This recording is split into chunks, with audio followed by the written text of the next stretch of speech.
ఛాతి నొప్పి అనేది మనకి ఎక్కడైతే పర్టికులర్లీ హార్ట్ అటాక్ రిలేటెడ్ మన లివైన్ ఫిస్ట్ అంటాం.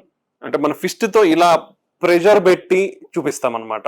సో మన ఛాతి నొప్పి అనేది చాలా బరువుగా ఉండడం అనమాట. అంటే మన చెస్ట్ ని ఎవరన్నా 2 చేతుల మధ్యలో కానీ సమ్ హెవీ వెయిట్స్ మధ్య స్క్వీజ్ చేసినట్లు, లేదా ఒక 50 kgs 100 kgs వెయిట్ మన ఛాతి మీద పెట్టినట్లు ఉంటుంది హార్ట్ అటాక్ వల్ల వచ్చే ఛాతి నొప్పి అయితే. అండ్ సైమల్టేనియస్లీ మనకి చెమటలు పట్టడము, వామిటింగ్ సెన్సేషన్ ఉండడము, అండ్ మన నొప్పి అనేది ఈ ఎడమ చేతికి లాగడం, అంటే ఛాతి నొప్పితో పాటు ఎడమ చేతి నొప్పి ఉండడం అనమాట. అంటే ఓన్లీ చేతి నొప్పి కంటే ఛాతి నొప్పితో పాటు ఎడమ చేయి నొప్పి ఉండడము. సో ఇది పర్టికులర్ గా హార్ట్ అటాక్ రిలేటెడ్ సంబంధించినది.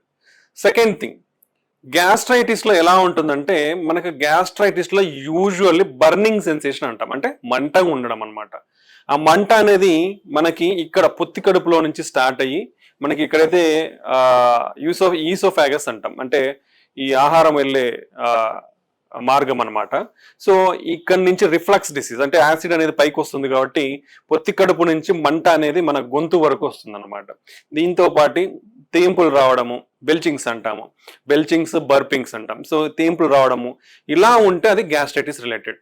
బట్ ఇది మెయిన్ పాయింట్, అంటే అందరూ గుర్తుపెట్టుకోవాల్సినది, మీకు ఎనీవేర్ ఇన్ ద చెస్ట్, అంటే ఛాతిలో ఎక్కడ నొప్పి వచ్చినా దాన్ని కండరాల నొప్పనో, లేదంటే ఏదో మైల్డ్ పెయిన్ ఉందనో, లేదంటే గ్యాస్ట్రిక్ పెయిన్ అనో, అని ఎప్పుడు కూడా ఫస్ట్ అలా డైవర్ట్ అవ్వకండి. ఎందుకంటే మీరు డైవర్ట్ అవ్వడం వల్ల చాలా నష్టం జరిగే అవకాశం ఉంటుంది. సో ఎటువంటి ఛాతి నొప్పి వచ్చినా ఫస్ట్ హార్ట్ అటాక్ రిలేటెడ్ అనేది థింక్ చేయండి.